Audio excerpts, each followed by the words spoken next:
Salut la compagnie, c'est Jules Melon, et aujourd'hui, dans un Prociné critique, j'ai décidé de reprendre ma rétrospective, certes incomplète, des œuvres de Martin Scorsese, tout ceci pour me préparer le mieux possible à la sortie de son The Irishman prévue l'automne prochain.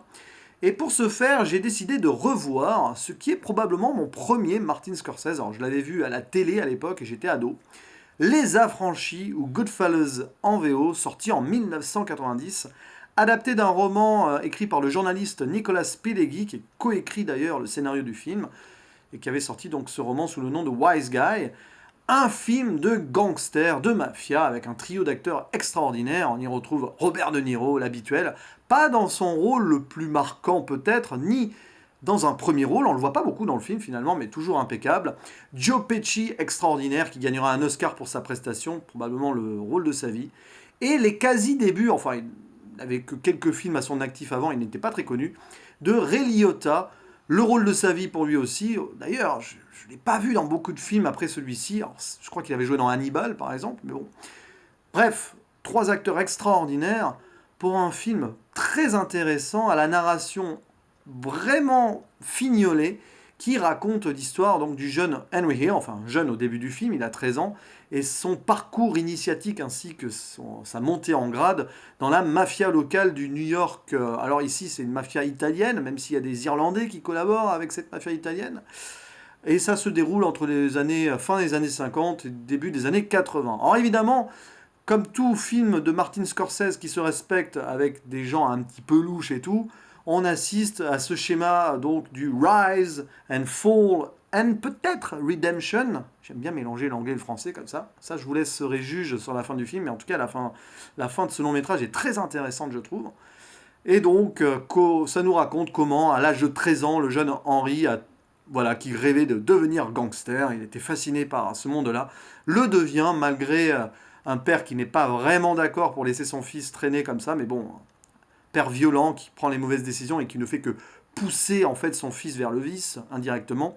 Et donc, il va faire des petits boulots, il va même se faire arrêter à un moment, le gamin, mais il va pas dénoncer ses potes et même ses chefs. Et du coup, grâce à ça, il va se faire respecter et devenir un visage incontournable de la famille mafieuse des Lucchese, dominée par un petit caïd local qui s'appelle Polly, alors qui est joué par Paul Sorvino.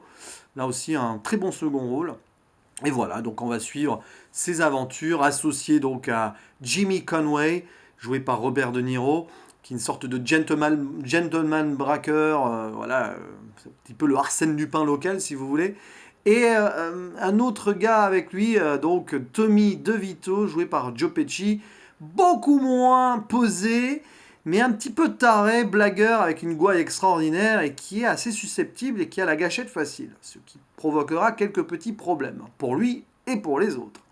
Et alors déjà, c'est ce que j'aime dans le film, c'est ces trois personnages qui sont totalement complémentaires. Alors certes, on suit à 80% du temps, même plus que ça, les aventures de Henry, donc Ray Liotta extraordinairement bon dans ce film-là.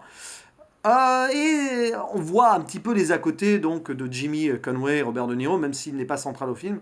On retient surtout Henry Hill et le personnage de Tommy, hein, avec un Joe Pesci exubérant de folie, avec quelques scènes improvisées, alors répétées avant mais improvisées à moitié. On sent que ça sort du cœur et des tripes, tout ça. Et à un moment, le film brille par un petit procédé narratif intéressant, puisque le film est narré pendant tout son début par donc Henry Hill. Voilà, on entend sa voix off et tout. Et d'un seul coup, il y a un petit switch narratif quand il rencontre sa future épouse, prénommée Karen et jouée par Lorraine Bracco. Et là, à un moment, dans la narration de l'épouse qui découvre son mari, qui est accro à lui, qui ne sait pas de suite qu'il est mafieux et tout. Et moi, j'ai trouvé ça intéressant. Je sais pas, ça donne presque envie de lire le roman. Je ne sais pas si celui-ci est écrit avec ce même procédé. Ça arrive, hein, des romans comme ça qui sont écrits avec plusieurs narrateurs, avec plusieurs points de vue de personnages plutôt. Et en tout cas, ça rend le film intéressant et d'autant plus que, bah, en fait, après, on va s'intéresser aussi à la relation de couple en mode je t'aime moi non plus, mais bon, je t'aime quand même, d'une Karen qui a du mal à supporter que son mari ne soit pas là, mais qui en même temps en profite bien et ne peut pas s'en passer. Mais voilà, après ce film, c'est surtout pour nous montrer comment se déroule la vie des mafieux new-yorkais de l'époque en en forme de démystification aussi, quelque part, même s'ils sont montrés au début du film comme des gens hyper respectés à travers les yeux de l'adolescent Henry, qui voilà, les voit et qui est fasciné par tout ça. Mais petit à petit, on rentre dans le cercle, nous spectateurs, avec Henry. C'est ça qui est génial aussi, c'est que plus on avance dans le film et plus on apprend des choses, plus on vit les choses que Henry vit. Et on comprend presque certaines de ses décisions qui ne sont pas les bonnes, vu les circonstances. Et donc, forcément, ce sont les fameux anti-héros américains, hein, ces mafieux, et ça date des années 20, 30, avec le film Scarface, par exemple, sorti en 1932.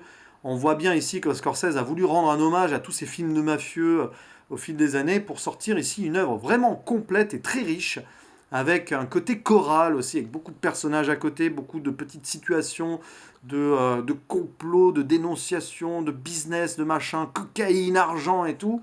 Et on passe un moment superbe, je trouve.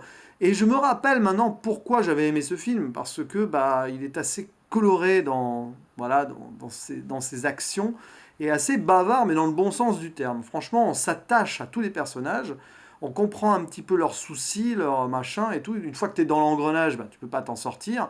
Et puis, bah voilà, quand tu es gangster à l'époque, eh ben, même si ce que tu fais est très mal, même si ce que tu fais va finir par te mener à ta perte, c'est quasi sûr, ce film en est la preuve, parce que c'est tiré d'une histoire vraie tout ça. Voilà, tous les personnages-là sont réels, il y en a qui ont changé de nom et tout, mais c'est vraiment arrivé, et tous ces personnages qu'on voit dans le film vont finir par plus ou moins tomber.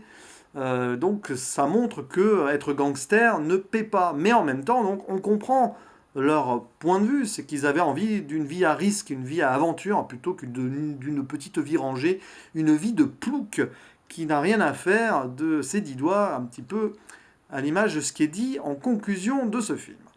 Bref, c'est riche. C'est très riche. Voilà. Au-delà même de ce qui se passe avec machin qui tue truc, pas tout avec la FBI, la police, enfin bah, plein de trucs machin, ok, ça c'est habituel des films de gangsters, mais j'ai vraiment aimé ça. Et en fait, ce film me fait presque regretter d'avoir découvert Casino sur le tard, l'autre film culte, choral, de gangsters, enfin choral, je veux dire épique dans sa longueur, peut-être que j'utilise le mot choral à tort ici, plutôt épique parce qu'il fait plus de 2 heures aussi comme Casino. Voilà, ça me fait un petit peu regretter d'avoir découvert Casino sur le tard. C'était le début l'année dernière, un peu plus d'un an. Et je pense que je n'ai pas apprécié ce Casino de la façon dont j'aurais pu l'apprécier si je l'avais vu avant. Et d'ailleurs, j'avais fait une vidéo à l'époque qui ne me plaît plus trop, parce que je ne vais pas assez loin dans le fond. Et en fait, j'ai peut-être zappé certaines choses, même si, avec le recul, je sais que Casino est un grand film aussi. Mais je préfère cette affranchie, peut-être plus connoté années 90 aussi, moins dans le fast du luxe et tout, plus dans l'humain et dans le côté viscéral de cette mafia un peu underground, mais qui profite bien de la vie quand même. Et voilà, donc rien de plus à dire, sinon je vais rentrer dans les spoilers. Tous les acteurs sont extraordinaires. Évidemment, vous avez aussi ces rapports humains avec la jalousie et tout. La femme de Henry Hill rappelle un petit peu le personnage féminin principal de Casino aussi. Et forcément, la place de la femme dans ce milieu-là, c'est un petit peu ferme ta gueule et profite, parce que c'est moi qui ramène l'argent, donc ne dis rien, et puis voilà. C'est vrai que bon, les personnages féminins dans Scorsese n'ont jamais eu un grand rôle. C'est pas un réalisateur féministe, Scorsese. Je ne vais pas dire que c'est un réalisateur sexiste. Alors, il y a des gens qui le pensent. Oui, je sais, j'ai vu ça une fois. Non, c'est juste que voilà, il est ancré dans une époque et dans un milieu qui fait que malheureusement, quelque part, c'est toujours les hommes qui sont mis en avant et en héros ou en anti-héros. Hein. Du coup, les hommes sont montrés très négativement hein, dans les films de Scorsese.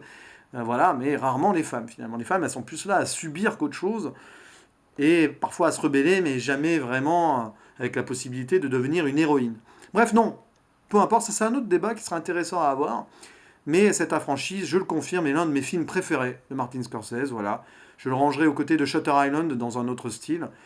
Mais le revoir m'a conforté euh, dans ce ressenti-là, tout simplement. Et puis, bah, de toute façon, c'est à voir et à revoir parce que les acteurs, l'histoire est ficelée, la mise en scène est très bonne. Il y a aussi ces arrêts sur image, ces moments de couleur qui annoncent le destin funeste des personnages. Évidemment, les thématiques liées à la religion aussi qui reviennent toujours dans les films de Scorsese, puisque par exemple, ici, nous avons un mariage juif pour Henry qui n'est pas juif du tout, qui est quand même le fils d'un Irlandais et d'une Sicilienne. Alors, évidemment, il avait un destin tout tracé pour finir dans la mafia avec des origines comme ça.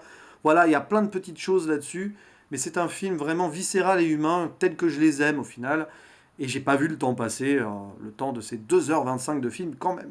Voilà, c'est tout ce que j'avais à dire sur ce film-là. D'ailleurs, petite dernière anecdote, c'est probablement l'un des premiers rôles de Samuel L. Jackson. On voit, il a un petit rôle à un moment, vers les trois quarts fin du film. Et je me demande si c'est pas son premier rôle, on va dire, marquant au cinéma. Enfin, marquant, il est là pendant même pas 30 secondes, une minute. Hein. Voilà, je vérifie en direct, puisqu'on est dans un pro ciné critique. Et bon, il avait joué dans Un Prince à New York aussi, il me semble, ouais, un gars qui faisait un hold-up, ouais, mais franchement, voilà. Il n'était pas connu à l'époque, et on voit donc Samuel L. Jackson dans le film. Bref, c'est tout ce que j'avais à dire sur Les Affranchis, Goodfellas, un grand film, un très grand film de Martin Scorsese. Je vous dis à la prochaine, ciao. Et la BO aussi, la BO, extraordinaire, avec plein de musique, des Rolling Stones, bref, voilà, enfin, c'est génial, quoi. À la prochaine, enfin des BO des années 50, 60, 70, quoi. Ciao. Je peux dire au revoir là? Allez, je dis au revoir. Ciao. Bon allez.